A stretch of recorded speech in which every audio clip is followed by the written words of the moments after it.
The Homeless Girl. Iyi ni episode ya 10 gusa ije twikikuraho.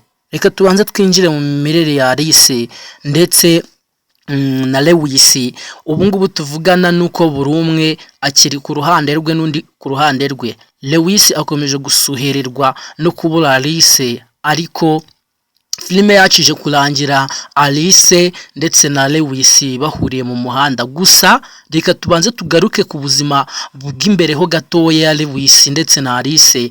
Tuzi neza yuko filime yarangiye yaje kurangirana nta n'agasigisigi ko kuba bahuza, ahubwo Anoline akomeje kuba yazonga Alice aho acumbitse. Mu by'ukuri nubwo musaza wa Anoline yageragezaga ko yavugira Alice nta mahoro yari afite habe na gatoya.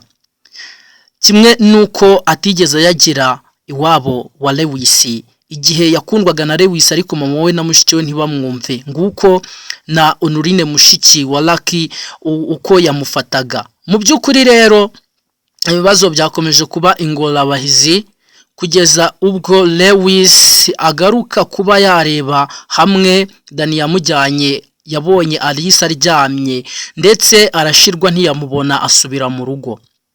Niko yakomeje no gushoberwa ari mu kazi, agirana ibiganiro bidasanzwe na Dani ndetse akomeza kugaragaza intege nkeya no kutagira imbaraga habe na gatoya nta Alice afite.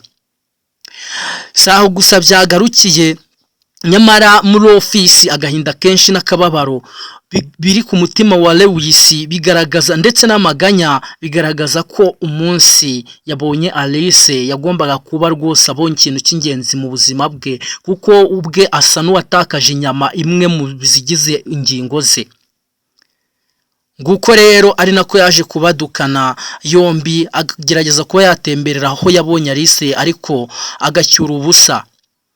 Igihe Alice yateguraga ifunguro ryo kuba barya mu muryango arimo kubarizwamo, nibwo nyuma yaho gato yaje kuba yahura n'ingorane zidasanzwe zo kuba rwose yakongera kugongana na Anoline. Nyamara ku munota wa nyuma Anoline akagerageza kuba yamusobanurira ibibazo by'amafaranga n'iki n'akababaro yifitiye, nyamara Alice akabasha kuba yagira ute yafata urugendo rwo kuba yatambagira muri karitsiye nk'umuntu wari ugimenye cyangwa se ushaka kwibera hanze yayo, dore ko nta kindi cyerekezo asigaranye, kubera ko Anoline yamaze kumukuturiza nk'umuntu rwose udagifite gahunda yo kubana nawe. Ku mwanzuro ukakaye musaza wa Anoline na Lucky bari bamaze gufataho kuba bareba ubundi buryo babaho cyangwa se ba starting ubuzima. Nyuma yaho nibwo Alice yasohotse hanze ndetse yerekeza mu buzima bushyashya nk'uko byaba bisanzwe, kuko nta kindi cyerekezo namba yarasigaranye. Nguko rero twakomeje rero ageze muri karitsiye aho yashakishaga uburyo ki ya resista ikirere cyangwa se yakwiyumvisha umwanya arimo. Nibwo na Lewis nawe yararimo atembera muri iyo karitsiye ku iherezo. Buri umwe yaje gufungura amaso ye ari mu ntera ndende cyane. Alice agerageza ko yashira ikiganza hejuru y'amaso cyangwa se ku gahanga areba kure cyane, ari nabwo na Lewis yamukubitaga amaso. Buri wese yakoresheje imbaraga afite zose kugira ngo byibuze abashe kuba yagera ku mukunzi we vuba byihuse.